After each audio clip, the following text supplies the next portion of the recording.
ನೋಡಿ, ಇಡೀ ಜಗತ್ತು ಎಷ್ಟು ವೇಗವಾಗಿ ಬದಲಾಗ್ತಿದೆ. ಇಂತಹ ಸಮಯದಲ್ಲಿ ಒಂದು ದೇಶ ತನ್ನ ಭವಿಷ್ಯವನ್ನ ಹೇಗೆ ರೂಪಿಸಿಕೊಳ್ಳುತ್ತೆ? ಈ ವಾರ ಭಾರತದ ಆರ್ಥಿಕ ಶಕ್ತಿ, ಜಾಗತಿಕ ರಾಜತಾಂತ್ರಿಕತೆ ಮತ್ತು ನಮ್ಮ ಆಂತರಿಕ ಆಡಳಿತ, ಈ ಎಲ್ಲದರಲ್ಲೂ ನಮಗೆ ಕೆಲವು ಪ್ರಮುಖ ಸುಳಿವುಗಳು ಸಿಕ್ಕಿವೆ. ಬನ್ನಿ ಅವುಗಳನ್ನ ಒಂದೊಂದಾಗಿ ನೋಡೋಣ. ಸರಿ, ಈ ವಾರದ ಪ್ರಮುಖ ಬೆಳವಣಿಗೆಗಳನ್ನು ನಾವು 4 ಭಾಗಗಳಾಗಿ ವಿಂಗಡಿಸಿದ್ದೇವೆ. ಇವೆಲ್ಲವೂ ನೇರವಾಗಿ ಸಿವಿಲ್ ಸರ್ವಿಸಸ್ ಪರೀಕ್ಷೆಯ ಪಠ್ಯಕ್ರಮಕ್ಕೆ ಸಂಬಂಧಪಟ್ಟಿರೋ ಪ್ರಮುಖ ವಿಷಯಗಳೇ. ಸೊ ಒಂದೊಂದಾಗಿ ಡೀಟೇಲ್ ಆಗಿ ನೋಡೋಣ. ಮೊದಲಿಗೆ ಭಾರತದ ಎಕಾನಮಿ, ಅದರ ಅಡಿಪಾಯವನ್ನ ಗಟ್ಟಿ ಮಾಡ್ತಿರೋ ವಿಷಯಗಳನ್ನು ನೋಡೋಣ. ಇದರಲ್ಲಿ ನಮ್ಮ ಮೊದಲ ಫೋಕಸ್ ಇರೋದು ಭಾರತದ ಲಾಜಿಸ್ಟಿಕ್ಸ್ ಸಿಸ್ಟಮಲ್ಲಿ ಆಗಿರೋ ಒಂದು ದೊಡ್ಡ ಅಪ್ಗ್ರೇಡ್ ಬಗ್ಗೆ. ಅಂತೂ ಇಂತೂ ಪಶ್ಚಿಮ ಮೀಸಲಾದ ಸರಕು ಸಾಗಣೆ ಕಾರಿಡಾರ್ ಪೂರ್ತಿಯಾಗಿದೆ. ಇದು ಸಣ್ಣ ವಿಷಯ ಅಲ್ಲ.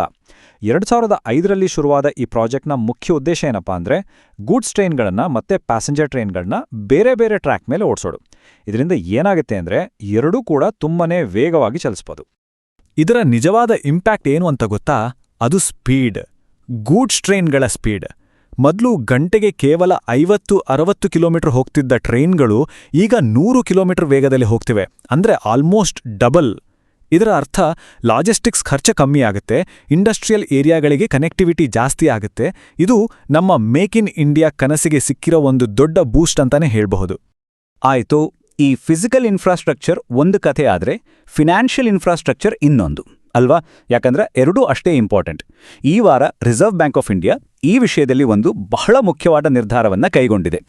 RBI ರೆಪೋ ರೇಟನ್ನ ಚೇಂಜ್ ಮಾಡಿಲ್ಲ, ಹಾಗೇ ಇಟ್ಟಿದೆ. ಯಾಕೆ ಈ ನಿರ್ಧಾರ ಅಂದ್ರೆ, ಇದು ಒಂದು ರೀತಿಯ ಬ್ಯಾಲೆನ್ಸಿಂಗ್ ಆಕ್ಟ್. ಒಂದ್ ಕಡೆ ಎಕನಾಮಿಕ್ ಗ್ರೋತ್ ಆಗಬೇಕು, ಇನ್ನೊಂದ್ ಕಡೆ ಇನ್ಫ್ಲೇಷನ್ ಅಂದ್ರೆ ಹಣದುಬ್ಬರ ಕಂಟ್ರೋಲಲ್ಲಿರಬೇಕು. ಈ ಎರಡನ್ನೂ ಬ್ಯಾಲೆನ್ಸ್ ಮಾಡಕ್ಕೆ ತೆಗೆದುಕೊಂಡಿರೋ ಒಂದು ಸ್ಟ್ರಾಟಜಿಕ್ ಮೂವ್ ಇದು. ಅಂದಾಗೆ ಮುಂದಿನ ಫೈನಾನ್ಷಿಯಲ್ ಇಯರಲ್ಲಿ ಇನ್ಫ್ಲೇಷನ್ 4.6% ಇರ್ಬೋದು ಅಂತ ಒಂದು ಅಂದಾಜು ಕೂಡ ಇದೆ. ಪರೀಕ್ಷೆ ದೃಷ್ಟಿಯಿಂದ ನೋಡೋದಾದ್ರೆ ರೆಪೋ ರೇಟ್ ಅಂದ್ರೆ ಏನು ಅನ್ನೋದನ್ನ ಅರ್ಥ ಮಾಡ್ಕೊಳ್ಳೋದು ತುಂಬಾನೇ ಮುಖ್ಯ. ಮಾನಿಟರಿ ಪಾಲಿಸಿ ಕಮಿಟಿ ಅಂದ್ರೆ MPC, ಇದರಲ್ಲಿ 6 ಜನ ಮೆಂಬರ್ಸ್ ಇರ್ತಾರೆ. ಈ ಕಮಿಟಿ ದೇಶದ ಎಕಾನಮಿಯನ್ನ ಕಂಟ್ರೋಲ್ ಮಾಡೋಕೆ ಬಳಸೋ ಅತಿ ಮುಖ್ಯವಾದ ಅಸ್ತ್ರ ಅಂದ್ರೆ ಇದೇ ರೆಪೋ ರೇಟ್. ಇನ್ನೋವೇಷನ್ಗೆ ಇನ್ನಷ್ಟು ಪ್ರೋತ್ಸಾಹ ಕೊಡೋಕೆ ಗವರ್ಮೆಂಟ್ ಈಗ ಫಂಡ್ ಆಫ್ ಫಂಡ್ಸ್ನ 2ನೇ ಹಂತ ಅಂದ್ರೆ ಫೇಸ್ 2 ಶುರು ಮಾಡಿದೆ. ಇದರ ಗುರಿ ಏನು ಅಂದ್ರೆ, ನಮ್ಮ ಸ್ಟಾರ್ಟ್ಅಪ್ಗಳಿಗೆ ಬೇಕಾದ ಫಂಡಿಂಗ್ ಅನ್ನ ಸುಲಭ ಮಾಡೋದು. ಸದ್ಯಕ್ಕೆ ಭಾರತ ಜಗತ್ತಿನ 3ನೇ ಅತಿದೊಡ್ಡ ಸ್ಟಾರ್ಟ್ಅಪ್ ಈಕೋಸಿಸ್ಟಮ್. ಈ ಸ್ಥಾನವನ್ನ ಇನ್ನಷ್ಟು ಗಟ್ಟಿ ಮಾಡೋದು ಇದರ ಉದ್ದೇಶ.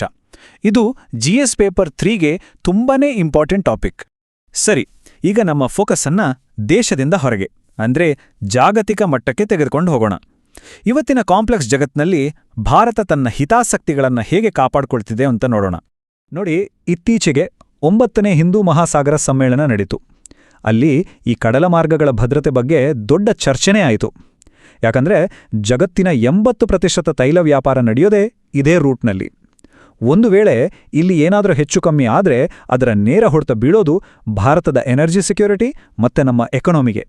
ಭಾರತದ ಫಾರಿನ್ ಪಾಲಿಸಿಯ ಒಂದು ಚಾಣಾಕ್ಷತನ ಇಲ್ಲೇ ನೋಡಿ. ಒಂದು ಕಡೆ ಚೀನಾ, ರಷ್ಯಾ ಇರೋ ಬ್ರಿಕ್ಸ್ ಗ್ರೂಪ್ ಇದೆ, ಇನ್ನೊಂದು ಕಡೆ ಅಮೆರಿಕ, ಜಪಾನ್, ಆಸ್ಟ್ರೇಲಿಯಾ ಇರೋ ಕ್ವಾಡ್ ಗ್ರೂಪ್. ಈ ಎರಡೂ ಸಂಪೂರ್ಣವಾಗಿ ಬೇರೆ ಬೇರೆ ಗುರಿಗಳನ್ನ ಇಟ್ಕೊಂಡಿರೋ ಗುಂಪುಗಳು. ಆದರೆ ಭಾರತ 2ರ ಸಭೆಗಳನ್ನು ಆಯೋಜಿಸ್ತಿದೆ. ಜಾಗತಿಕ ರಾಜತಾಂತ್ರಿಕತೆಯಲ್ಲಿ ಇದನ್ನ ಮಲ್ಟಿ ಅಲೈನ್ಮೆಂಟ್ ಅಂತ ಕರೀತಾರೆ. ಇದು ಅದಕ್ಕೆ ಒಂದು ಬೆಸ್ಟ್ ಎಕ್ಸಾಂಪಲ್. ಇದೇ ಸಮಯದಲ್ಲಿ ಪಶ್ಚಿಮ ಏಷ್ಯಾದಲ್ಲಿ ಟೆನ್ಷನ್ ಜಾಸ್ತಿಯಾಗಿದೆ. ಯಾಕಂದ್ರೆ ಇತ್ತೀಚೆಗೆ ಇಸ್ಲಾಮಾಬಾದ್ನಲ್ಲಿ ನಡೆದ ಮಾತುಕತೆ ಫೇಲ್ ಆಯಿತು. ಇರಾನ್ನ ನ್ಯೂಕ್ಲಿಯರ್ ಪ್ರೋಗ್ರಾಂ, ಹಾರ್ಮುಜ್ ಜಲಸಂಧಿಯ ಕಂಟ್ರೋಲ್, ಈ ತರದ ಯಾವ ವಿಷಯಗಳು ಬಗೆಹರಿಲಿಲ್ಲ. ಇದರಿಂದ ಆ ಇಡೀ ಪ್ರದೇಶದಲ್ಲಿ ಮತ್ತಷ್ಟು ಅಸ್ಥಿರತೆ ಹೆಚ್ಚಾಡಿದೆ. ಈ ಜಾಗತಿಕ ಅಸ್ಥಿರತೆಯ ಪರಿಣಾಮ ನಮ್ಮ ದೇಶದ ಮೇಲೆ ಹೇಗೆ ಆಗ್ಬೋದು ಅನ್ನೋದಕ್ಕೆ ಒಂದು UNDP ರಿಪೋರ್ಟ್ ಇದೆ. ಇದು ನಿಜಕ್ಕೂ ಆತಂಕಕಾರಿ. ಒಂದು ವೇಳೆ ಪರಿಸ್ಥಿತಿ ತುಂಬಾನೇ ಹದಗೆಟ್ಟರೆ ಭಾರತದಲ್ಲಿ ಸುಮಾರು 25 ಲಕ್ಷ ಜನ ಬಡತನಕ್ಕೆ ತಳ್ಳಲ್ಪಡಬಹುದು ಅಂತ ಈ ವರದಿ ಅಂದಾಜಿಸಿದೆ. ಸರಿ, ಈಗ ಹೊರಗಿನ ಪ್ರಪಂಚದಿಂದ ನಮ್ಮ ದೇಶದ ಒಳಗಿನ ವಿಷಯಗಳಿಗೆ ಬರೋಣ. ಅಂದ್ರೆ ನಮ್ಮ ಪಾಲಿಟಿ ಮತ್ತು ಗವರ್ನೆನ್ಸ್ನಲ್ಲಿ ಆಗಿರೋ ಪ್ರಮುಖ ಬದಲಾವಣೆಗಳನ್ನು ನೋಡೋಣ. ಒಂದು ದೊಡ್ಡ ಕಾನ್ಸ್ಟಿಟ್ಯೂಷನಲ್ ಡಿಬೇಟ್ ಶುರುವಾಗಿದೆ. 131ನೇ ತಿದ್ದುಪಡಿ ಮಸೂದೆ. ಇದರ ಪ್ರಕಾರ ಲೋಕಸಭಾ ಸೀಟುಗಳನ್ನು 850ಕ್ಕೆ ಏರಿಸೋ ಪ್ರಸ್ತಾಪ ಇದೆ. ಯಾಕೆ ಈ ಚರ್ಚೆ ಅಂದ್ರೆ, ಇದರ ಪರವಾಗಿರೋರು ಇದು ಈಗಿನ ಜನಸಂಖ್ಯೆಗೆ ತಕ್ಕಂತೆ ಸರಿಯಾದ ಪ್ರಾತಿನಿಧ್ಯ ಕೊಡುತ್ತೆ ಅಂತ ಹೇಳ್ತಾರೆ. ಆದರೆ ವಿರೋಧಿಸೋರು ಇದ್ರಿಂದ ದಕ್ಷಿಣ ರಾಜ್ಯಗಳ ರಾಜಕೀಯ ಪ್ರಭಾವ ಕಡಿಮೆ ಆಗ್ಬೋದು ಅನ್ನೋ ಆತಂಕ ವ್ಯಕ್ತಪಡಿಸ್ತಿದ್ದಾರೆ. ಇಂಟರ್ನಲ್ ಸೆಕ್ಯುರಿಟಿ ವಿಷಯದಲ್ಲಿ ಸರ್ಕಾರ ಒಂದು ಹೊಸ ಆಕ್ಟ್ ಜಾರಿಗೆ ತಂದಿದೆ. ಹೋಮ್ ಮಿನಿಸ್ಟ್ರಿ ಅಡಿಯಲ್ಲಿ ಬರುವ 7 ಸೆಂಟ್ರಲ್ ಆರ್ಮ್ಡ್ ಪೊಲೀಸ್ ಫೋರ್ಸಸ್ ಅಂದ್ರೆ CAPFಗಳ ಆಡಳಿತದಲ್ಲಿ ಒಂದು ಯೂನಿಫಾರ್ಮಿಟಿ ಅಂದ್ರೆ ಏಕರೂಪತೆ ತರೋದು ಇದರ ಉದ್ದೇಶ. ಇತ್ತೀಚೆಗೆ ಅಲಹಾಬಾದ್ ಹೈಕೋರ್ಟ್ನ ಜಡ್ಜೊಬ್ಬರ ರಾಜೀನಾಮೆ ಒಂದು ದೊಡ್ಡ ಸುದ್ದಿಯಾಗಿತ್ತು. ಈ ಹಿನ್ನೆಲೆಯಲ್ಲಿ ಹೈಕೋರ್ಟ್ ಜಡ್ಜ್ಗಳನ್ನ ಹೇಗೆ ಪದಚ್ಯುತಿಗೊಳಿಸಬಹುದು ಅನ್ನೋ ಪ್ರಕ್ರಿಯೆಯನ್ನ ಒಮ್ಮೆ ರಿವೈಸ್ ಮಾಡ್ಕೊಳ್ಳೋಣ. ಇದನ್ನ ಇಂಪೀಚ್ಮೆಂಟ್ ತರಹದ ಪ್ರೊಸೀಜರ್ ಅಂತಾನೂ ಕರೀತಾರೆ. ಅದರ ಹಂತಗಳು ಹೇಗಿವೆ ಅಂತ ನೋಡೋಣ. ಕೊನೆಯದಾಗಿ ನಾವು ಭವಿಷ್ಯದ ಕಡೆ ನೋಡೋಣ. ನ್ಯಾಷನಲ್ ಸೆಕ್ಯುರಿಟಿ ಮತ್ತು ಪಬ್ಲಿಕ್ ಹೆಲ್ತ್ ಈ ಎರಡೂ ಕ್ಷೇತ್ರಗಳಲ್ಲಿ ಆಗಿರೋ ಕೆಲವು ಮಹತ್ವದ ಬೆಳವಣಿಗೆಗಳ ಬಗ್ಗೆ ಮಾತಾಡೋಣ. ಸೈಬರ್ ಸೆಕ್ಯುರಿಟಿ ವಿಷಯದಲ್ಲಿ ಇದು ಒಂದು ದೊಡ್ಡ ಬ್ರೇಕ್ ಥ್ರೂ. ಆಂಥ್ರೋಪಿಕ್ ಅನ್ನೋ ಕಂಪನಿ ಪ್ರಾಜೆಕ್ಟ್ ಗ್ಲಾಸ್ವಿಂಗ್ ಶುರು ಮಾಡಿದೆ. ಇದು ಕ್ಲಾಡ್ ಮಿಥೋಸ್ ಅನ್ನೋ ಒಂದು ಅಡ್ವಾನ್ಸ್ಡ್ AI ಮಾಡೆಲ್ ಅನ್ನ ಬಳಸುತ್ತೆ. ಇದರ ಸ್ಪೆಷಾಲಿಟಿ ಏನಂದ್ರೆ ಇದು 0 ಡೇ ವಲ್ನರೇಬಿಲಿಟಿಗಳನ್ನ ಪತ್ತೆ ಮಾಡುತ್ತೆ. ಅಂದ್ರೆ ಹ್ಯಾಕರ್ಸ್ಗೆ ಗೊತ್ತಿರೋ ಆದರೆ ಸಾಫ್ಟ್ವೇರ್ ಕಂಪನಿಗೆ ಇನ್ನೂ ಗೊತ್ತಿಲ್ಲದೆ ಇರೋ ದೋಷಗಳನ್ನ ಇದು ಹುಡುಕಿ ತೆಗೆಯುತ್ತೆ. ಇದು ಗೇಮ್ ಚೇಂಜರ್ ಆಗಬಹುದು. ಇನ್ನು ಆರೋಗ್ಯ ಕ್ಷೇತ್ರದ ಕಡೆ ಬಂದ್ರೆ ಕೀಟ್ರುಡಾ ಅನ್ನೋ ಒಂದು ಇಮ್ಯುನೋಥೆರಪಿ ಡ್ರಗ್ ಬಗ್ಗೆ ಈಗ ಎಲ್ಲರೂ ಮಾತಾಡ್ತಿದ್ದಾರೆ. ಇದರ ವಿಶೇಷತೆ ಏನಂದ್ರೆ ಇದು ಕೀಮೋಥೆರಪಿ ಥರ ಅಲ್ಲ. ಕೀಮೋದಲ್ಲಿ ಕ್ಯಾನ್ಸರ್ ಸೆಲ್ಸ್ ಜೊತೆಗೆ ಒಳ್ಳೆ ಸೆಲ್ಸ್ಗಳು ನಾಶ ಆಗ್ತವೆ. ಆದರೆ ಇದು ಕೇವಲ ಕ್ಯಾನ್ಸರ್ ಸೆಲ್ಸ್ಗಳನ್ನೇ ಟಾರ್ಗೆಟ್ ಮಾಡಿ ನಮ್ಮ ದೇಹದ ಇಮ್ಯೂನ್ ಸಿಸ್ಟಮ್ಮನ್ನೇ ಅವುಗಳ ವಿರುದ್ಧ ಹೋರಾಡೋ ಹಾಗೆ ಮಾಡುತ್ತೆ. ಇದು ಕ್ಯಾನ್ಸರ್ ಟ್ರೀಟ್ಮೆಂಟ್ನಲ್ಲಿ ಒಂದು ದೊಡ್ಡ ಮುನ್ನಡೆ. ಸೊ ನಾವಿವತ್ತು ನೋಡಿದ ಹಾಗೆ ಆರ್ಥಿಕತೆ, ರಾಜತಾಂತ್ರಿಕತೆ, ಕಾನೂನು ಮತ್ತು ತಂತ್ರಜ್ಞಾನ ಈ ಎಲ್ಲ ಕ್ಷೇತ್ರಗಳು ಒಂದಕ್ಕೊಂದು ಕನೆಕ್ಟ್ ಆಗಿವೆ. ಇವೆಲ್ಲವೂ ಒಟ್ಟಿಗೆ ಸೇರಿ ನಮ್ಮ ದೇಶದ ಭವಿಷ್ಯವನ್ನ ರೂಪಿಸುತ್ತವೆ. ಹಾಗಾದ್ರೆ ಮುಂದಿನ ದಶಕದಲ್ಲಿ ಭಾರತದ ಪಯಣವನ್ನ ಅತಿ ಹೆಚ್ಚು ಪ್ರಭಾವಿಸೋ ಅಥವಾ ನಿರ್ಧರಿಸೋ ಅಂಶ ಇವುಗಳಲ್ಲಿ ಯಾವುದಿರಬಹುದು? ಇದನ್ನು ಯೋಚಿಸಬೇಕಾದ ಪ್ರಶ್ನೆ.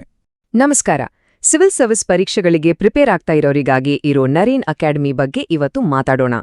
ಇದನ್ನ ಬರೀ ಒಂದು ಕೋಚಿಂಗ್ ಸೆಂಟರ್ ಅಂತ ಅನ್ಕೋಬೇಡಿ, ಅದಕ್ಕಿಂತ ತುಂಬಾನೇ ಸ್ಪೆಷಲ್. ಹಾಗಾದ್ರೆ ಏನಿದ್ರ ವಿಶೇಷತೆ ಅಂತ ಒಂದೊಂದಾಗಿ ನೋಡೋಣ್ವಾ? ಸರಿ, ಮೊದಲು ಇದು ಎಲ್ಲಿದೆ ಅಂತ ನೋಡೋಣ. ನಮ್ಮ ಕರ್ನಾಟಕದ ಉಡುಪಿ ಜಿಲ್ಲೆಯ ಬ್ರಹ್ಮಾವರ ಇದೆಯಲ್ಲ, ಅಲ್ಲೇ ಇರೋದು ಈ ನರೇನ್ ಅಕಾಡೆಮಿ. ಎಷ್ಟೋ ಜನರ ಸಿವಿಲ್ ಸರ್ವಿಸ್ ಕನಸುಗಳಿಗೆ ರೆಕ್ಕೆ ಕೊಡುವ ಜಾಗ ಅಂದ್ರೆ ತಪ್ಪಾಗಲ್ಲ. ಹಾಗಾದ್ರೆ ಈ ಅಕಾಡೆಮಿಗೆ ಯಾಕಿಷ್ಟು ವಿಶೇಷತೆ? ಇದರ ಹಿಂದಿರೋ ಉದ್ದೇಶವಾದ್ರೂ ಏನು?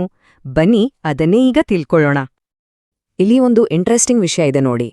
ನರೇನ್ ಅಕಾಡೆಮಿ ಅಂದ್ರೆ ದುಡ್ಡು ಮಾಡೋಕೆ ಶುರು ಮಾಡಿರೋ ಕೋಚಿಂಗ್ ಸೆಂಟರ್ ಅಲ್ಲ. ಇದೊಂದು ಸಾಮಾಜಿಕ ಸಂಸ್ಥೆ. ಅಂದ್ರೆ ಇಲ್ಲಿ ವಿದ್ಯಾರ್ಥಿಗಳ ಯಶಸ್ಸೇ ಫಸ್ಟ್ ಪ್ರಯಾರಿಟಿ. ಅವರಿಗೆ ಒಳ್ಳೆ ಟ್ರೈನಿಂಗ್ ಕೊಡೋದೇ ಇವರ ಮುಖ್ಯ ಗುರಿ. ಯಾವುದೇ ಒಂದು ಟ್ರೈನಿಂಗ್ ಸೆಂಟರ್ ಗೆದ್ದಿದೆ ಅಂದ್ರೆ ಅದರ ಹಿಂದೆ ಇರೋ ಟೀಚರ್ಸ್ ಕಾರಣ ಅಲ್ವಾ? ನರೇನ್ ಅಕಾಡೆಮಿಯ ಅಸಲಿ ಪವರ್ ಕೂಡ ಅವರ ಅನುಭವಿ ಮೆಂಟರ್ಗಳ ಟೀಮ್ನಲ್ಲೇ ಇದೆ. ಇಲ್ಲಿ ಟೀಚ್ ಮಾಡೋರ ಟೀಮ್ ಇದೆಯಲ್ಲ, ಅದು ಸಾಮಾನ್ಯದ್ದಲ್ಲ. ಯಾರ್ಯಾರಿದ್ದಾರೆ ಗೊತ್ತಾ? Retired government officers, university professors ಅಷ್ಟೇ ಅಲ್ಲ, ಹಿಸ್ಟ್ರಿ, ಪಾಲಿಟಿ, ಎಥಿಕ್ಸ್ನಂಥ ಸಬ್ಜೆಕ್ಟ್ಸ್ಗಳಲ್ಲಿ ಎಕ್ಸ್ಪರ್ಟ್ಸ್ ಆಗಿರೋರು.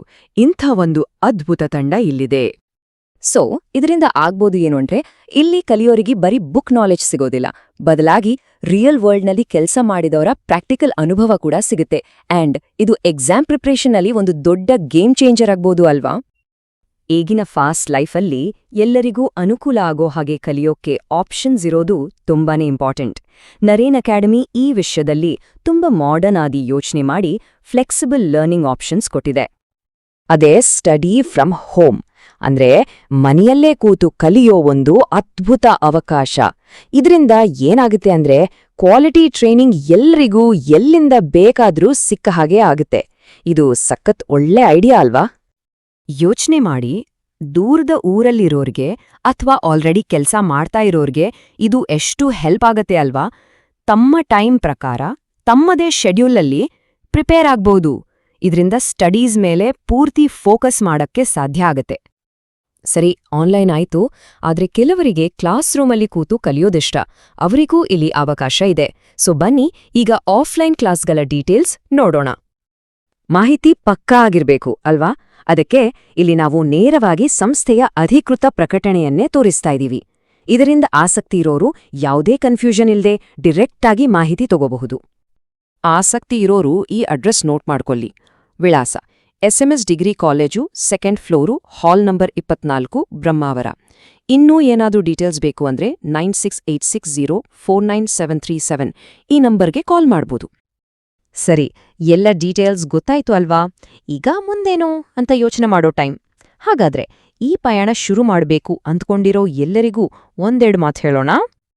2026ರ ಸಿವಿಲ್ ಸರ್ವಿಸ್ ಎಕ್ಸಾಮ್, ಅದಕ್ಕೆ ರೆಡಿ ಆಗೋಕೆ ಇದು ಸರಿಯಾದ ಸಮಯ ಅಲ್ವಾ? ಪ್ರತಿಯೊಬ್ಬ ಆಕಾಂಕ್ಷಿಯ ಮನಸ್ಸಲ್ಲೂ ಈ ಪ್ರಶ್ನೆ ಖಂಡಿತ ಇರುತ್ತೆ. ಗೆಲ್ಲೋಗ್ ಬೇಕಾಗಿರೋದು 3 ವಿಷಯಗಳು. 1 ಪಕ್ಕಾ ಪ್ಲಾನ್, ಕಷ್ಟಪಟ್ಟು ಕೆಲ್ಸ ಮಾಡೋದು, ಮತ್ತೆ ಸರಿಯಾದ ಗೈಡೆನ್ಸ್.